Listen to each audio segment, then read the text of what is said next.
1671 Shake your money maker. Hatchlings worked their way through the academies believing that the eldest had a plan in mind for all of the castes. The soldiers were intended to fight on the front lines, with the thickest carapaces and the strongest mandibles, serving as the swords and shields of the colony. Generals were intended to be fighting support, the second line of defense, providing auras, tactical know-how and their own formidable fighting prowess. Scouts, naturally, had been designed to move quickly, see everything and engage in a hit-and-run fighting style using their acid and speed. Mages for magic, queens for egg-laying, brood tenders for rearing the young, core shapers to research and utilize pets, healers to keep everyone alive, carvers. Well, carvers were intended to make things. Yet, what to do with a carver who never made anything? Do you feel like working with metal? The poor brood tender asked the hatchling. The little thing considered for a long moment, showing that unusual level of intelligence and consideration that had caught the attention of the tenders to start with, then shook her head. This was a champion, of that they were fairly certain, but so far, they hadn't had that much of a problem with her. She was relatively quiet, obedient and studious. When they recalled the disastrous time they'd had with Brilliant, even as a grub, this seemed to be an incredibly easy-to-raise champion. In fact, they had only encountered one difficulty so far in raising her. She said she wanted to make things. That was fine, that was what carvers did all the time. The only problem was, they couldn't seem to work out what it was that she wanted to make.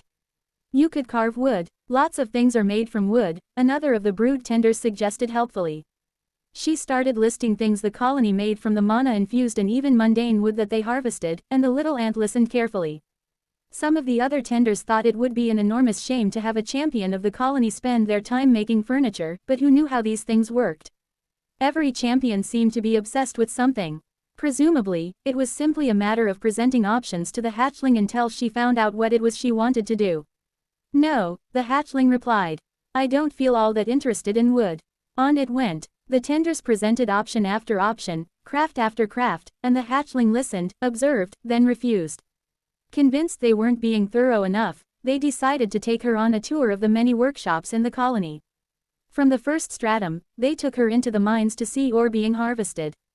They took her to the great refineries, where the ores were initially processed and sorted before being smelted in the vast furnace stacks. They followed the ingots as they were delivered to the great smithies, where the pounding of cherry red metal and the ringing of industrial hammers set their antennae to quivering. The hatchling wasn't interested. They took her to the tea fields, showed her the tender care that was given the precious plants, showed her the elaborate methods of harvesting, drying and processing the leaves before they were stored, ready for transport. The milk processing facilities, where milk was brought in from the colony-run cattle farms, millions of gallons a month, to be processed into butter, cream and cheese. The bakeries, where biscuits, scones and cakes were created, dozens of tons a day, before being shipped out to every corner of the colony. The hatchling was unmoved. Growing desperate, the brood tenders sought out every master craftsman in the colony, hoping to find whatever it was that would spark the little one's interest. Carpet. Weavers created intricate patterns from colored threads, expertly interlacing them to create images and shapes that please the eye with their symmetry and beauty. Lace makers, endlessly tatting with pure white fabrics to make decorative pieces for clothing and furniture. They even found the single, solitary, fashion designer, within the colony, a very peculiar and unusual ant who attempted, in vain, to interest her siblings in clothes.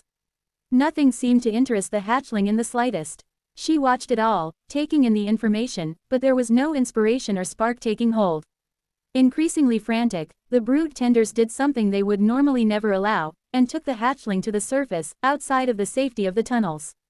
There, they hoped to show her the humans in the growing city of renewal and see their strange habits, wondering if something, anything, would interest her.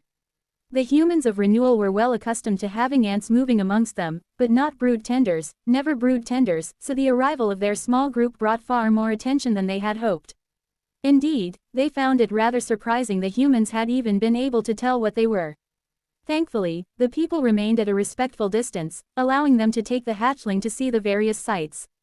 They showed her the cathedral and the strange people within. They showed her the offices, where the mayor and others worked to help administer the town, documenting all sorts of things and making decisions for the betterment of all. Finally, on the verge of giving up, they showed her a cafe. The hatchling watched the humans ordering food. She watched them eating it, drinking their tea and other beverages. She watched them talk and laugh amongst each other. None of it was interesting. Then she watched as they walked to the counter, reached into the strange little pouches they kept, withdrew something shiny, and placed it in the owner's hands. What, she thought, was that? 1672 Shake Your Money Maker Part 2.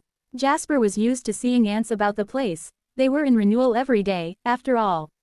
On a few occasions, he'd even been asked questions by them, quite the remarkable experience. They had an insatiable curiosity about tea and sweet things like cakes and biscuits, and he'd answered as best he could. He wasn't a baker, after all, but the owner and operator of a small cafe in which he sold various beverages, hot and cold, along with snacks and sandwiches.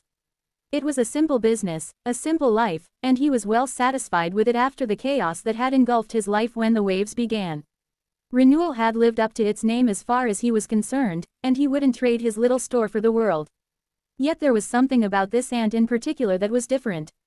For one, she was so small, barely up to his knee, which made him think she must be a hatchling. That made him wary. The colony were extremely protective of hatchlings, which led to his other concern. He didn't know enough about the ants to tell the different types apart all that well, but he'd heard rumors a group of brood tenders that were guiding a young one around the town, which meant the other ants nearby must be the tenders. Brood tenders, as a rule, did not interact with others all that much. The hierarchy within the colony was easy for everyone to understand. At the tippy top were the queens, who people of renewal didn't see, ever. Just under that were the brood, who never left the safety of their special chambers.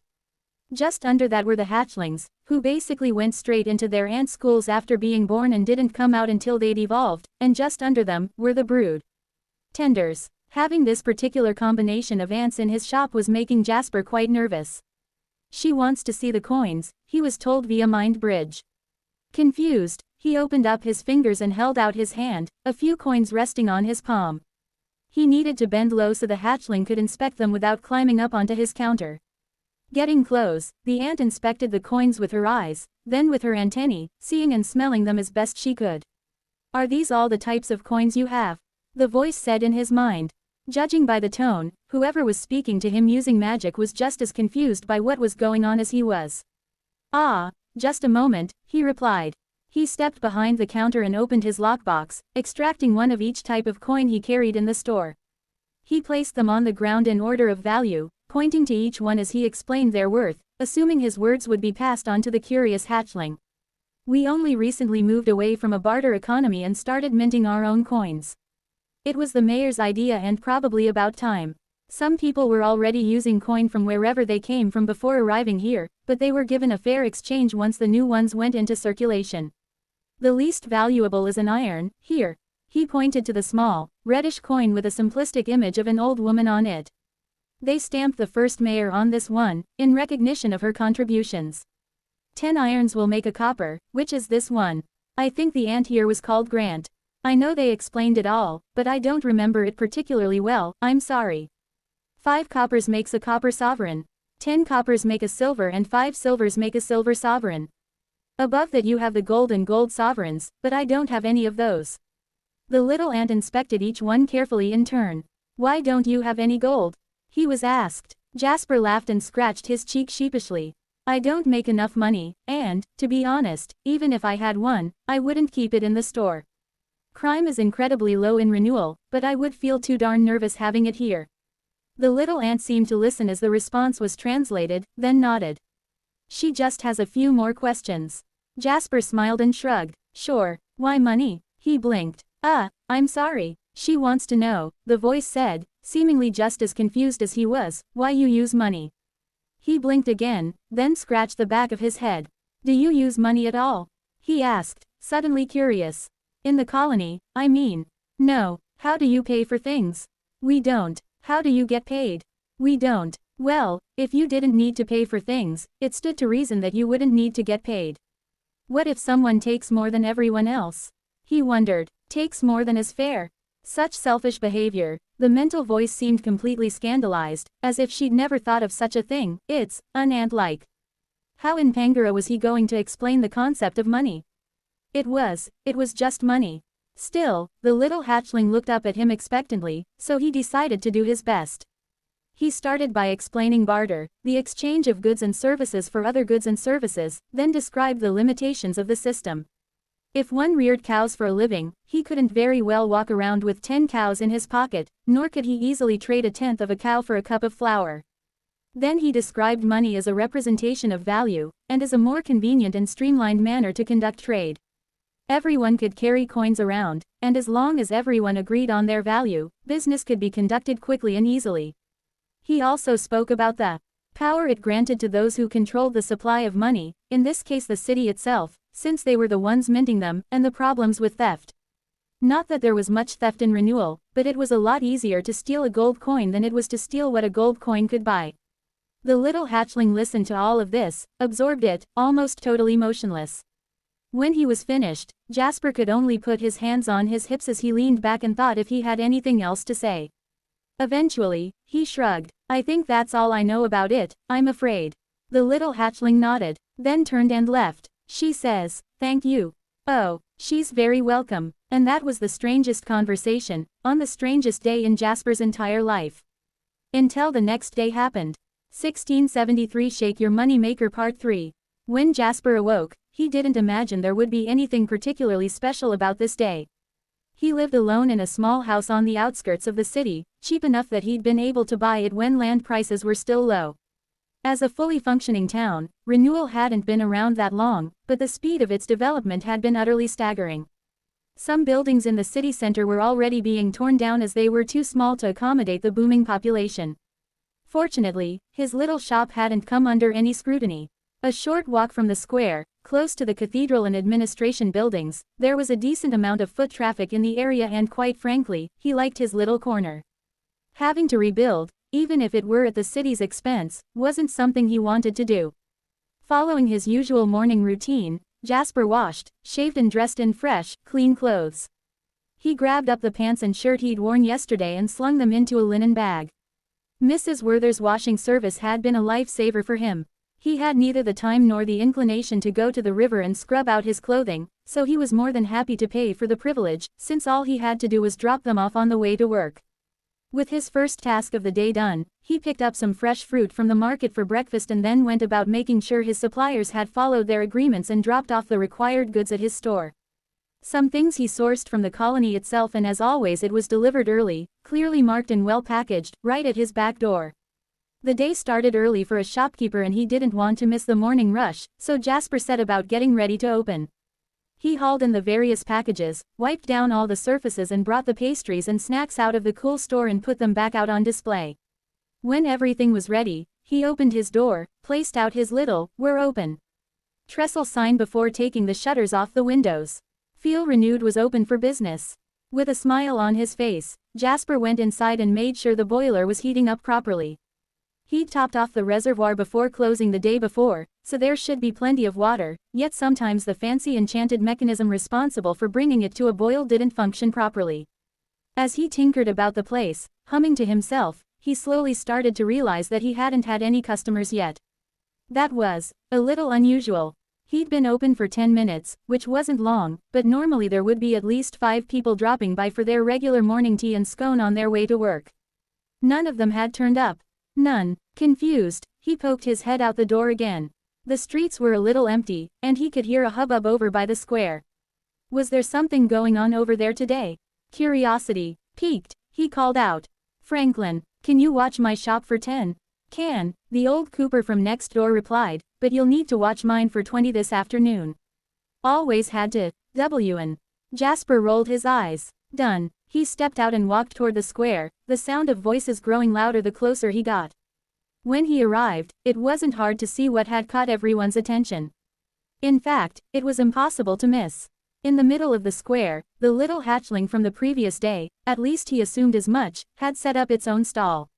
Flanked by 2 enormous soldiers who loomed comically over the well-built wooden shop, the little ant was seated in one of those unusual ant chairs, waiting for people to approach. Spying another ant behind the stall, Jasper had to assume that was a mage, otherwise how were they supposed to talk to any customers? Even more curious, he couldn't see what they were selling. There was nothing on the flat surface of the stall, nothing on display, just a little ant waiting patiently, clacking her mandibles, and a small sign on the front. Frowning, He moved closer so he could read it.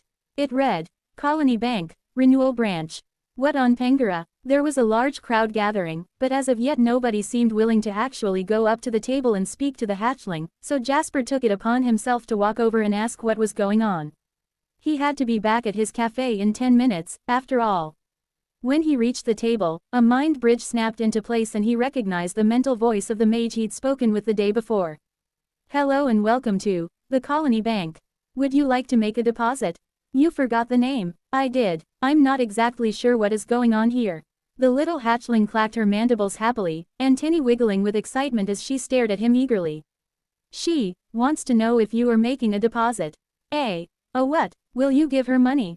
A few more happy clacks of the mandibles. Jasper smiled, though he was quite bewildered. What am I giving her money for? Is this a donation? She says, no, she will take your money and, for a small fee, store it inside the nest for safety. You will never have to fear that your wealth will be taken ever again. That was, his initial instinct was to say, silly, but, the more he thought about it. Right now his savings were hidden in the wall of his house. A decent hiding place to be sure, but he'd be lying if he said he felt completely secure about it. How small is this fee? He asked suspiciously. A one-time copper sovereign to open your account with the bank, then a yearly handling fee of 9 copper and 9 iron. Isn't that basically a silver? But it isn't, she says. The emphasis is hers. Right, he thought about it for a moment before he realized he was more tempted than he probably should be. If his money was stored inside the colony, who would ever steal it? Theft was basically impossible. The ants weren't going to take it, they literally didn't even use money. She says, you will also receive a monthly payment based on the amount you have stored in the bank. A percentage of your savings will be paid back to you. He would be paid. How much? 2%. So he would be paid, but not much. Wait, he said, is that payment calculated on how much I give you, or on how much is in there at the end of the month? The end of the month. So that means the payment for the second month will include the payment from the first month. The little ant rubbed her antenna together. Only if you leave that money in the bank, she says. But that meant he would be receiving extra money based on the extra money he was given. It could even add up to enough to pay the yearly fee, which meant his money would be perfectly safe, all year round, and it wouldn't cost him anything. Now he was really tempted. There had to be a catch. How do I get my money back if I want it? He said, eyes narrowing. The little ant ducked down and grabbed a large, leather-bound book with her mandibles from below before placing it on the counter and opening it to the first page. She will keep a record of all money stored in the bank right here, and anyone can come to this stall and withdraw their coins whenever they want. What if I want all of my coins at once? They won't be stored far away. It will take an hour or so to retrieve it all if there isn't enough at the stall to cover your request. Jasper considered it a moment longer, then turned and started running back to his house. People called out to him as he went, asking what was going on, but he ignored them. Which wall had he hidden that darned money behind again? 1674 Shake Your Money Maker Part 4. Of all the champions born to the colony, it would be difficult to say which was the most disruptive. Solent is obviously a strong contender, reshaping the way the family approached war and instilling a particular focus and drive towards victory that hadn't existed before. In her own way, Merchant was exceptionally influential to the fate of the family. For good or for ill, she forever changed the relationship between the colony and wealth, and how we interacted with the outside world. This came with many benefits, yet also many drawbacks, entangling us in ways we did not expect, and that were difficult to cut loose when the time came. Excerpt from the private notes of historian. The brood tenders had no idea what to make of this situation. The hatchling was showing interest in something. That was good, but they had no idea what it was or how it worked. That was bad. How could they help guide the new champion and give her advice if she was already doing something they didn't understand? The simple answer was, they couldn't. Yet it was their role and purpose to help rear and guide the young, so they did their best to understand it. Inside the brood chamber, surrounded by eggs and larvae, the hatchling had asked the soldiers to place a box for her, and then asked the tenders to make sure the larvae didn't eat it. Which they would, if given half a chance. They would eat anything. Obviously, the brood tenders had insisted the box and all its contents be given a thorough inspection and acid wash to ensure it was properly cleaned before reluctantly agreeing. They didn't want to put up barriers for the new champion so early in her development, but they weren't really comfortable with anything being brought into the brood chamber. So can you try and explain this to us again? Attendant, the chief brood tender in charge of the new champion asked. It's so simple, the hatchling said. I've created a store that holds money for people. They just give you money, she said. Attendant didn't really understand the idea of money in the first place, but she knew it was some human thing and they seemed rather obsessed with it. I'll give it back to them, the hatchling said.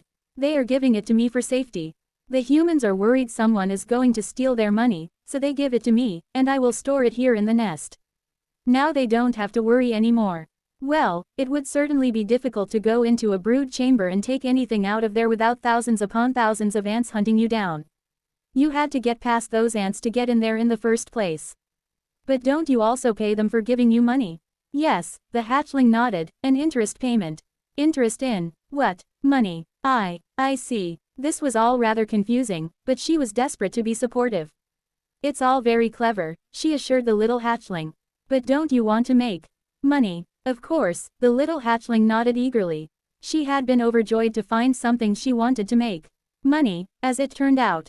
How this would be useful to the colony, Attendant had no idea. If only the eldest were able to come up and speak to the little one, perhaps they might be able to make some sense of it. So how are you making money if you are giving it away? 2 ways, the hatchling said, ticking them off on her antennae. First, the fees give me an influx of coins I can use to cover the interest payments. Most people won't be able to save enough money to completely eradicate the fees, so I will earn money from those accounts each year. The second way, she said confidently, is by using this money to make more money, she tapped the box for emphasis. Isn't that other people's money? Attendant said, how are you going to spend it when it isn't yours? It was part of the contract they signed when creating their account. I'm allowed to allocate up to 50% of their funds for investing. This was just so confusing. And they're fine with that. The deposits are also fully guaranteed by the colony, so there isn't really any risk to them. What does that mean? The little hatchling looked away. It means the colony will pay them back if I make a mistake and lose their money. That didn't seem good. Are you going to lose their money? Attendant asked, suspiciously. Of course not. The hatchling said, I'll be very careful with it. It's just like the human Jasper said to me yesterday, sometimes you have to spend money to make money. Now I have some money, she tapped the chest again, so I can start spending it to make more. And you're sure nothing will go wrong? I'm very sure, the little hatchling declared, nodding for emphasis. Nothing can possibly go wrong. 1675 Shake Your Moneymaker PT5. The first loss-making venture was a lemonade stand. Although the hatchling was indeed very diligent with what she dubbed market research, interviewing humans, observing the most walked paths in the city and in developing her product, there were several key failures. Primarily amongst them was that she had tested the drink, made with fresh lemons sourced from within the first stratum of the dungeon, on other ants, rather than the actual group she wanted to sell to, humans. This was how she learned that ants have a much higher tolerance for sweetness than humans do. Indeed, the more sugar she packed into it, the more her testers wanted to drink. Super confident she was onto a hit, she poured money into hiring human labor to build her a lemonade stand and make an enormous supply of her special, colony-approved lemonade. When the brood tenders asked her why she didn't just use ants to do all the work, the hatchling dismissed the idea as cheating. She demanded that she make her money the same way everyone else in Renewal did. And so, the great launch occurred. There was indeed plenty of interest. Anything colony-related was bound to draw a crowd in Renewal, but after one sip, everyone either spat out the fresh drink, or barely managed to hold it in while smiling painfully. Business on the second day was not so good. It was only after seeking out Jasper that she finally learned what the problem was, which left her with a vast supply of undrinkable lemonade. Of course, her siblings would love to get their mandibles on it, but they couldn't pay for it. She needed to recoup her costs. Diluting the stuff, sharply dropping the price and relaunching as new colony approved lemonade was just barely enough to get the last of the stock out the door. Final losses, 15% of the initial investment. Not great, but it could have been worse. The hatchling wasn't deterred. It was a learning experience. Quick thinking and savvy marketing had managed to steady the ship and avert complete disaster. Her next venture was sure to be a success. So the brood tenders watched and worried, unsure how to provide guidance, as the hatchling threw herself into preparations for her next business idea. More than once, they wondered if the little one should evolve, or purchase new skills, since that would surely help, but they had no idea in which direction she should go. This was literally the first ant in the history of the colony to engage in any of these practices. Wanting to forget the sting of her initial error, the hatchling decided to move away from the beverage industry and go in a new and bold direction. Thus was born colony construction. This time she did agree to use ant labor, but insisted the carvers be paid the market rate in course for their work. She'd done her research well, making sure to actually speak to her prospective clients before launching the business. Her siblings did a great deal of building work around the city. Large-scale projects such as the irrigation system, the new aqueduct and the tunnel ball stadium were all made by ants, and the people trusted and respected their work. Well, now through colony construction, you could hire the colony to work on your own private projects. Want a home you could rely on? Need a second floor added to your house? Perhaps an office, or stables, or barn, or anything. You need it, the colony would build it. As it turned out, this business wasn't without its challenges. First of all, she had to pay for materials, and most contracts didn't pay for the entire job up front, which meant she was in the red until the work was completed. Second of all, there were a good number of trusted builders in the city already, people with good reputations and a solid list of clients, which made it difficult to break into the market. Thirdly, not everyone wanted to live in an anthill. Utterly bizarre. Nevertheless, interest in colony constructions was steady, and although it would take time, it seemed as though she would eventually break even with an item-making profit in the long term. So long as there wasn't a spike in the cost of cores, of course. Not wanting to cheat, she procured the cores at the market rate from the delving office in Renewal, sourced from human teams who worked in the dungeon within colony territory. Final losses. Down 30% of initial investment, with a strong projection for long-term profits. Calling her second venture a tentative success, the hatchling was nevertheless faced with the reality that she was dangerously close to dipping below the 50% mark of her bank's holdings. If she did, even for a second, the contracts would be voided and she would be forced to pay out everyone their full balance, plus a penalty fee. Such a failure was unconscionable. Success in business was built on trust. That was one of the bits of advice that Jasper had given her, and it made sense to the hatchling. People liked money, they wouldn't hand it over if they didn't trust you. In order to dig herself out of the hole, she would need another business idea, but first, she would have to raise the capital. Interestingly, the bank service she had created was proving to be quite popular. Every day there was a trickle of new deposits, and if she waited, it would eventually add up and give her the funds she needed. But that proved difficult for the hatchling. She felt a burning need inside her. She had to make moves, she had to make deals. There were profits out there, she could practically smell them. They were waiting for her, just begging for an enterprising ant to come along and pluck them up. Unable to wait any longer, she launched an aggressive advertising campaign for the bank.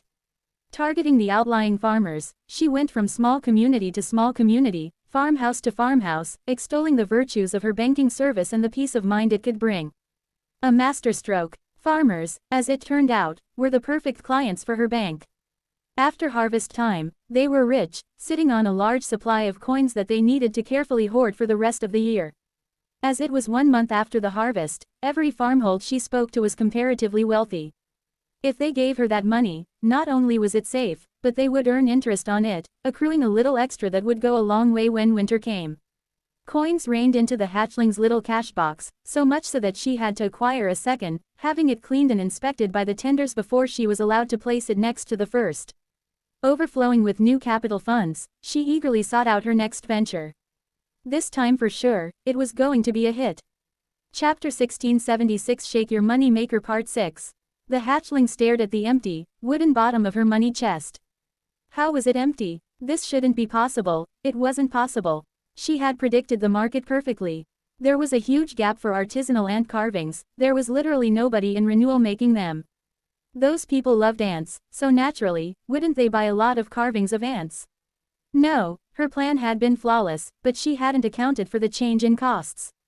The price of cores in Renewal had skyrocketed, thanks entirely to the demand she had created by operating her businesses and using them to pay her workers in the colony. She'd taken a healthy number of orders, not as many as she'd hoped, but enough to make a decent profit, but had failed to lock in the necessary cores at the current market rate. When she went back to buy more, the price had almost doubled. Not only was she not making any money on the statues, she was actively losing money with every statue she sold. A complete and total disaster. Slumped in defeat, the hatchling lay flat, sprawled on the ground with her legs lying limply outstretched by her sides. The tenders looked on with concern, worried how this setback might affect their little champion, and frustrated at their own inability to help. "What do we do?" they muttered amongst themselves. "Has she lost her seed capital?" "A good chunk of it," attendant replied in a hushed whisper of pheromones. "I think the colony will have to step in and create coins to ensure she has enough in the bank to cover the deposits." "A complete failure," the hatchling groaned, hearing every word of it. "No, not a complete failure," attendant told her gently. "You have learned lessons and gained wisdom, have you not?" "I have failed my customers," the hatchling refuted miserably. "I've taken their money and lost it thanks to my own incompetence. Maybe I wasn't supposed to try and make wealth after all. The colony will cover the money," attendant tried to comfort the hatchling, but only seemed to make it worse. The expense was nothing to the family. They could churn out millions of these coins if they wanted to. They had the resources, the smelting facilities, skilled smiths and the technical know-how. Apparently, that was beside the point. The hatchling was not comforted and instead flopped even more vigorously, morose and despondent on the floor of the brood chamber. "The tail has been illicitly lifted. Should you spot it on Amazon, report the violation." This was stunning to the brood tenders. They didn't know much about champions, but all of those who'd been born to the family so far had been indefatigable, determined, single-minded almost to the point of fault. Of course, the eldest had been involved in teaching all of them at one point or another, but it wasn't likely they could get the hatchling down that deep in the dungeon anytime soon. Yet, the more they discussed amongst themselves, the more they came to agree that another teacher needed to be found for this new champion. In fact, they should not have delayed this long in the first place. As soon as the object of the champion's focus had been revealed, they should have gracefully acknowledged they lacked the necessary skills and found someone better equipped to guide the little one. Attendant and the others reflected deeply on this failing. Word would be spread to the other tenders to ensure this did not happen again. New text must be added to the Education Codex of Antkind. While watching over the unmoving, slumped form of the hatchling, they discussed every possible option they could think of, and ultimately agreed that there was really only one possible choice. A scout was sent running, racing to deliver a message down to the depths while attendant approached the champion, prodding her in the side with one leg. "No more time for this moping," she chided the hatchling. "You have made mistakes, and the family will step in to ensure nothing bad happens to the people who trusted you. Now, if you want to repay the family, then it's time to stop making new businesses for a time and learn from someone with experience in this field. When they say you're ready, you can start to try and make money again." The hatchling's antennae twitched. "There's someone who can teach me?" she asked curiously. "Who would want to teach an ant how to make money?" Tilda. "When you said you had a student for me, this wasn't quite what I expected," Enid chuckled, taking a sip of her tea before leaning back with a sigh. Despite the best care and attention the colony could afford to give her, the former mayor of Renewal was, in a word, old. Every week, she discovered a new ache or pain. Her back was sore, her knees hurt, her skin was paper-thin and bruised if she poked it, her hair was thinning and her eyesight wasn't what it used to be. It felt as though all the vitality she had burned up while putting Renewal together had finally taken its toll. All she did these days was have high tea with the Queen and consult on logistics with the colony. It was a comfortable existence, and the ants looked after her incredibly well. There were a few humans here in the fourth stratum for her to talk to as well, so she wasn't really bored. But she lacked mental stimulation. When the colony had come to speak to her about taking on an apprentice, she'd assumed some enterprising lad or lass from Renewal had caught their eye and had agreed after some thinking. It wouldn't hurt to pass on her knowledge, after all. Only, it wasn't a young man or woman who had come to learn from her, but a tiny, knee-high ant, who now lay flat, her head bowed low into the carpet. "Please, teach me well," her piping little voice echoed in Enid's mind. The old woman laughed. "I'll do my best," she said. 1676 Shake your money maker PT7. "There is more to being a merchant than maths," Enid explained patiently for the 100th time. But, if the numbers line up, it's a good trade, isn't it?" "Yes, of course the numbers are the foundation. Buy low, sell high, margins, markups, scarcity, we've talked about all that. However, if all that was required to be a good merchant was to be good with numbers, then mathematicians would be the richest people on Pangara. They aren't, by the way." The hatchling looked a little despondent, but Enid remained placid, nibbling on a biscuit as they conversed in her sitting room. It had been weeks since they'd started this routine. Enid was pleased with her new student's attitude. She hadn't been sure what to expect from an ant who wanted to be a merchant, but it hadn't been this. The hatchling was attentive, inquisitive, had a good sense for numbers and possessed a genuine passion for commerce behind her compound eyes. Which was the most surprising thing. The colony, as a whole, had absolutely no interest in commercial activities of any kind, to the point that they'd brought her in, a rural merchant from a backwater kingdom, to negotiate on their behalf with a Brathian conglomerate. What it was about this particular ant that caused her to take an interest, she had no idea, but it was a pleasant surprise. I don't understand, the hatchling groaned. This was the first major sticking point that they'd run into. The hatchling had a logical mind, an understanding of cause and effect. She'd already developed a working understanding of market forces on her own, without having any sort of teacher at all.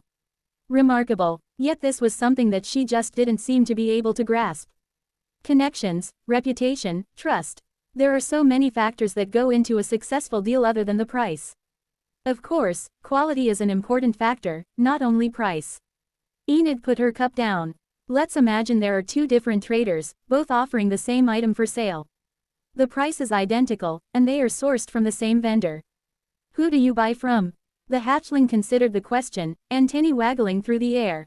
Either, she said finally. There is no meaningful difference between the two, so the decision is arbitrary. Enid shook her head. Wrong, she hummed. It turns out one of the merchants has a poor reputation in the local community. 2 summers ago, they were found to have cheated some locals out of a few silver. You can't be sure they haven't interfered with the goods. I didn't know that, the hatchling complained. You didn't ask, Enid pointed out. And besides, if it matters, then it proves my point. A merchant is only as good as their reputation. If the people of Renewal had found out you'd lost their money, would you have ever been able to start another business in that community? Again, the hatchling considered the question for a moment. No, she said with finality.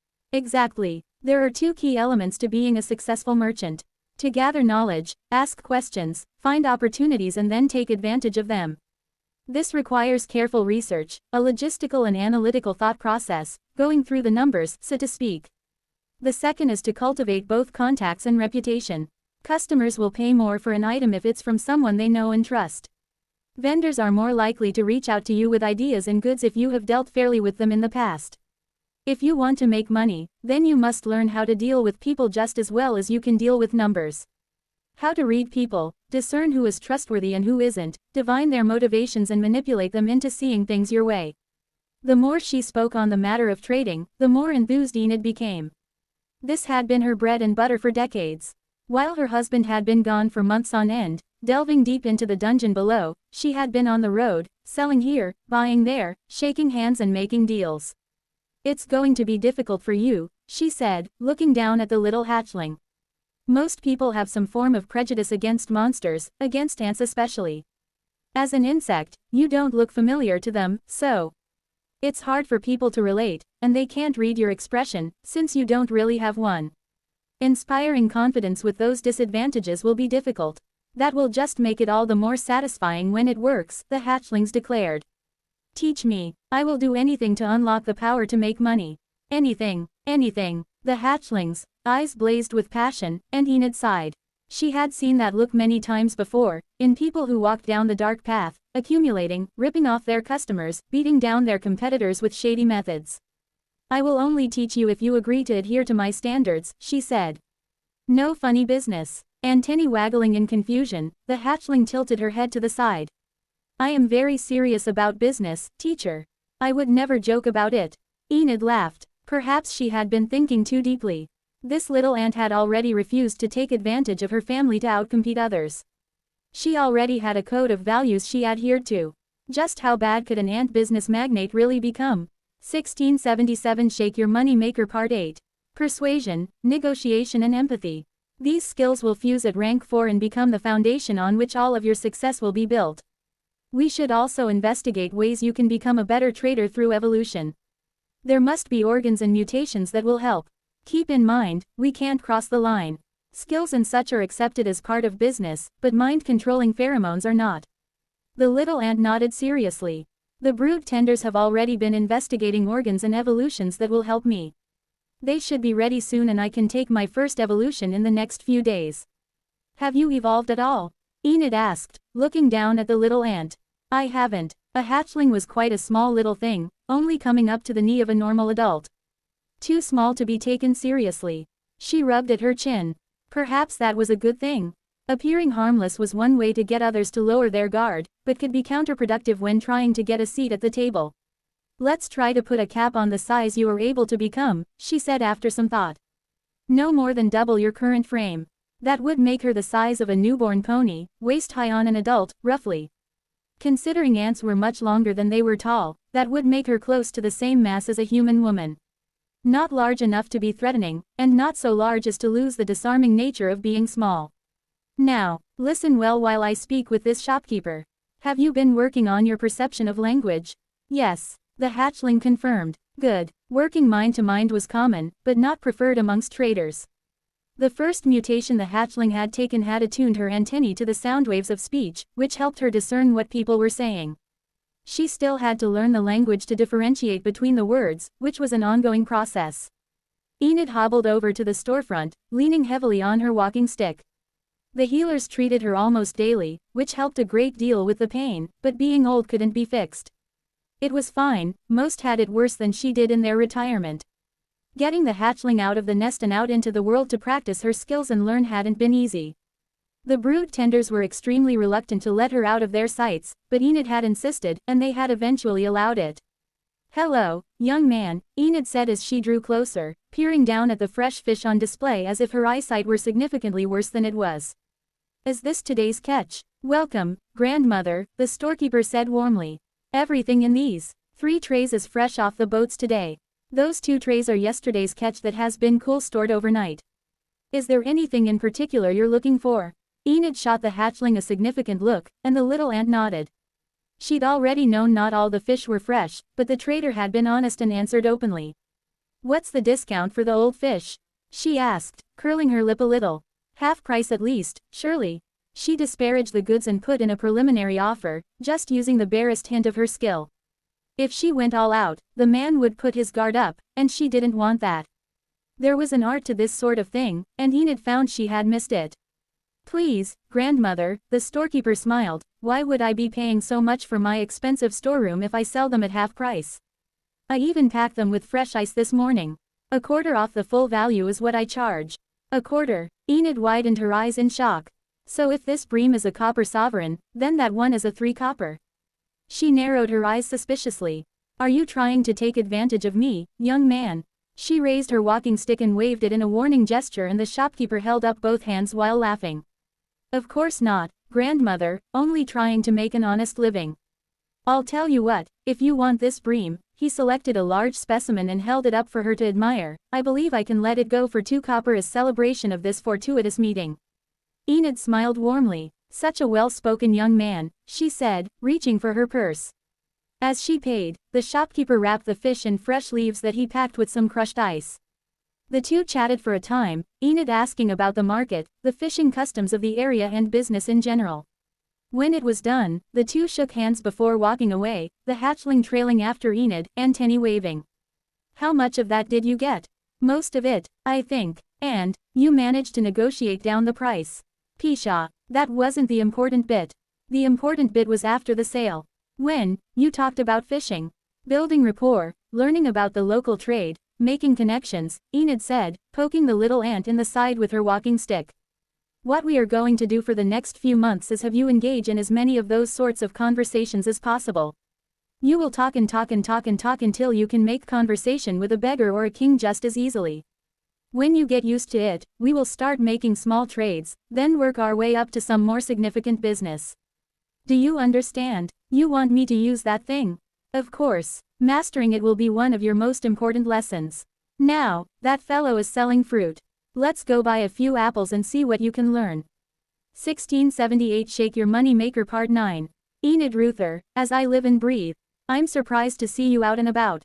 With a golden monocle, broad mustache, and heavy paunch, Rigert looked every inch the wealthy merchant baron that he was. Leaning heavily on her walking stick, Enid smiled and leaned in for a soft hug, patting her old friend on the back. She looked around his opulent office within Ryla, much the same as she remembered it. Plush, purple carpets, expensive ornaments and artwork on the walls, the fireplace of fire-veined marble with burning lines of red throughout the rock.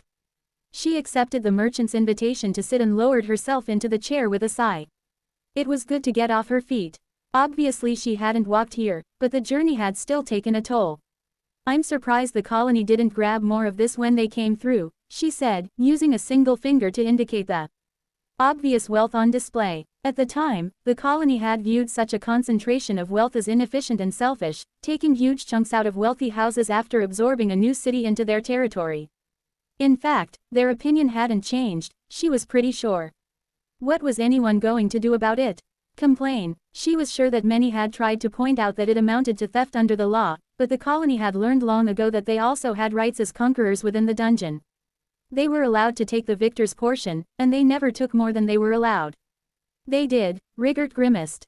It has taken me some time to rebuild my collection, but I have always ensured that I have enough liquid assets tucked away in safe places to help me bounce back. My less prudent competitors suffered far greater than I. He flashed a grin and stroked his chin before he clapped his hands. Moments later, an attendant stepped into the office with a steaming pot of tea and a lemon sponge cake. My favorite, Enid exclaimed, eyes widening with surprise.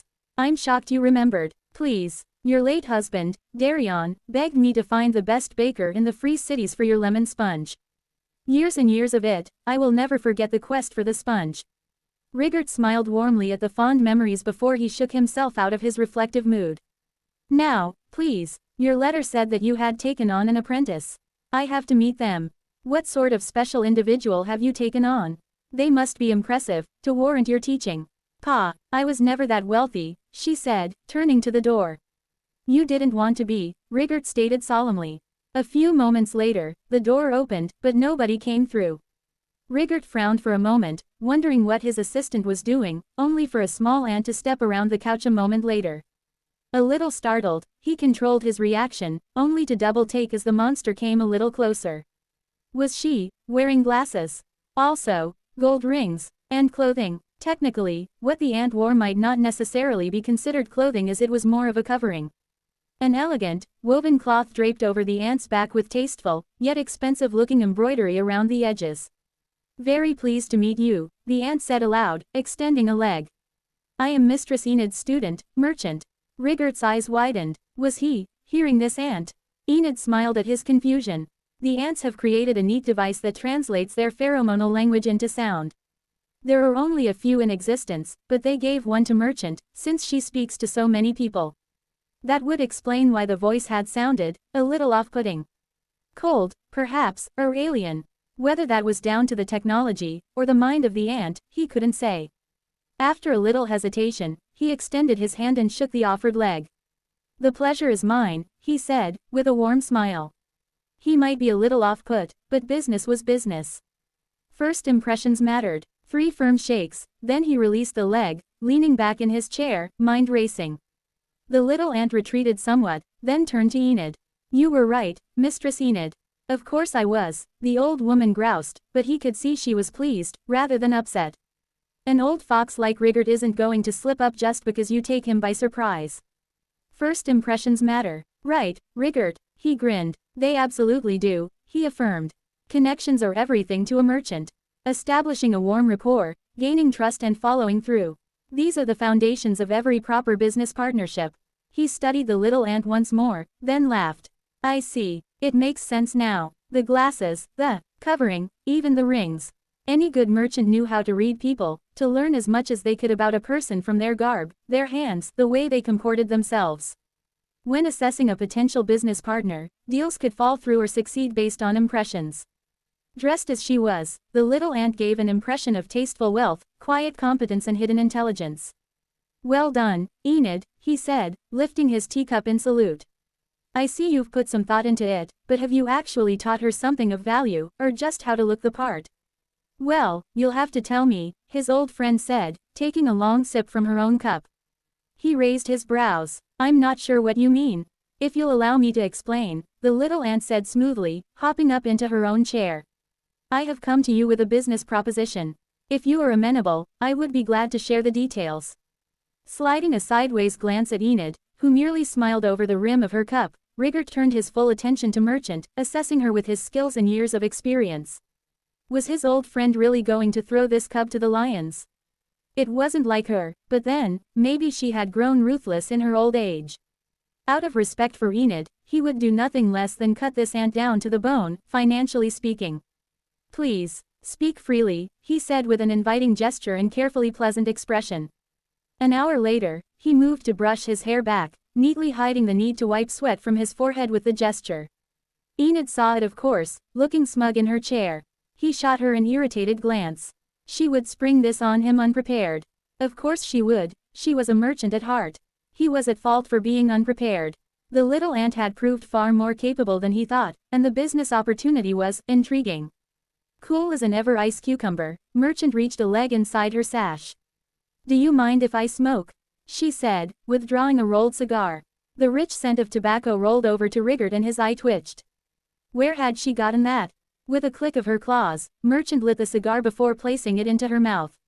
Now, she said, a wicked gleam in her eyes, shall we discuss pricing? 1679 monetization. The colony didn't, and in many ways still doesn't, understand money. There is no trade within the family, no exchange of any kind, for most ants. Almost none of them will ever have any sort of interaction with currency. Their needs are provided for, and they labor for the colony gladly, without any expectation or need for remuneration. Although there is an enormous amount of commerce that occurs between the colony and others, these transactions are handled by exceptionally few individuals. If we were to consider the number of ants involved in the negotiating and setting of terms for these trades, those numbers fall even further. The number of ants who actually understand the value of things, who are capable of navigating the nuances of interpersonal relationships, legal obligations and market forces, then the list is reduced to one. Excerpt from the personal notes of historian. Gate travel is cheaper. Gate travel was cheaper. The little ant took another puff of her cigar, tapping the ash into a crystal receptacle that she herself had provided. For some reason, Rigert had the impression that she was smiling at him. Was it the tilt of the antennae? The shape of the mandibles? And not a friendly smile either. The smile of a predator looking at their prey, knowing they were already caught, knowing there wasn't any way out. Rigert always wanted a way out. The colony has raised prices on gate travel? He asked, sitting forward in his chair. If so, it would have ripple effects across all of the independent cities absorbed by the colony in the second and first strata. Say what you would about the ants, they ran the gate network as efficiently as the Legion setting up camp. Gate operating times were 4 times what they'd been before, and each trip was practically free. Considering the number of cities added to the network over the last year, Ryla was connected to more places than before they'd been conquered. Trade was booming, and that was an understatement. If the colony was planning to raise gate prices, several of Rigert's own businesses could be in jeopardy. It all depended on how large the rise was. 10 to 20% he could absorb, more than that and his margins would be uncomfortably squeezed. Indeed, a 50% price rise, Merchant said, twirling her forelimb and watching the smoke spiral through the air. There was something about the tobacco leaf that appealed to her. Was it the heady, earthy scent? The smoke? Or perhaps she simply enjoyed using it as a tool, a way to display a sense of affluence and power. After speaking to business people all over the dungeon, many of whom enjoyed a smoke, she tried it for the first time and quickly grew to enjoy a fine cigar. Already she had invested in colony-grown tobacco. She was counting on her sisters to unlock the secrets behind the finest and most expensive of cigars. She didn't even intend to sell them, oh no, that would be a waste. As a gift, an exclusive token of appreciation given to trusted partners, that was what she wanted them for. 50. Rigert choked, face growing red. Indeed, that's insane. The Merchant Council won't stand for it. Merchant clicked her mandibles a few times, a jaunty rhythm that put Rigert in mind of a chuckle. There are a few relevant truths, my friend, that are worth remembering, she said warmly. First, the colony has a monopoly on gate access, and that isn't going to change. Knowledge of how to construct gates was extremely restricted. The resources needed to build them weren't cheap to come by either. Even if someone were somehow able to muster both, the colony, just like anyone in control of territory on Pangura, was not willing to allow outsiders to manage an unrestricted gate network within their domain. Secondly, our prices are still less than half of what you would be charged in other kingdoms and empires. Fact of the matter is, the colony was being too generous and providing the service for far less than it cost. There is no reason for us to subsidize your businesses. This was true, sort of. Merchant understood very well that the colony didn't actually pay for any of the things that were used to create and maintain the gate. Labor costs were technically zero, as were material costs, along with research and development and maintenance and all the rest. But all those things didn't just appear out of thin air, either. She'd been forced to calculate differently when it came to the colony. Opportunity cost. If all of that labor, and all of those resources, were directed into other, more profitable industries, then what did the family stand to gain? As it turned out, quite a lot. It had become obvious that the fees collected for using gate travel had to increase, and significantly. Now the ants working on the gates, and the resources that went into maintaining and operating them, were bringing in a return. This would have a dampening effect on some forms of commerce, naturally, but in some ways, it would make businesses more protected. Merchant knew very well that Riggert had set himself up as a distributor, using the gate network to buy from one place and sell in another. By cutting his margins down, he'd been able to drive his competition in other cities out of business. Riggert benefited, but the local economy in other places suffered. Of course, I know this leaves you in something of a rough spot, Merchant said, full of sympathy. She took another long puff on her cigar. Which is why I really wanted to speak with you. After all, with the cost of gate travel rising so precipitously, moving goods through the dungeon tunnels will become economically viable again. Gate travel had become so cheap that manually moving goods through the dungeon itself had fallen almost entirely by the wayside. Wagoneers, guards, dungeon experts, all of them had been forced to go into delving work, no longer able to rely on the safer and more reliable income from joining caravans. An enterprising individual such as yourself should be able to make a tidy profit if they act quickly and offer contracts to snatch up the best men and women that Ryla has to offer. Riggert nodded slowly. And how do you stand to profit from all this? Merchant cleaned her antennae casually. Why, by partnering with you and others with our special colony safe guarantee. Trouble in the tunnels will be a thing of the past, and all traders will have peace of mind knowing the colony will come to save them from any danger. You'll find the fees are entirely reasonable. 1680 border escalation. Merchant built many financial institutions, but perhaps the most enduring is the Colony Bank. Despite the obvious drawback of being run by monsters, the bank thrived in unexpected ways. In an odd way, people were more willing to entrust their savings to ants, rather than less. They knew the ants had no real interest in money, and they also knew that anything stored deep within the heart of a nest was about as safe as anything could possibly be. With low fees, incredibly robust accounting, and the famous logistical capacity of the colony, the bank spread throughout many cities and domains across the dungeon. Through the savings accounts, Merchant amassed enormous capital that she used to fund her other projects, bringing a wealth of course to the family and empowering millions of her siblings.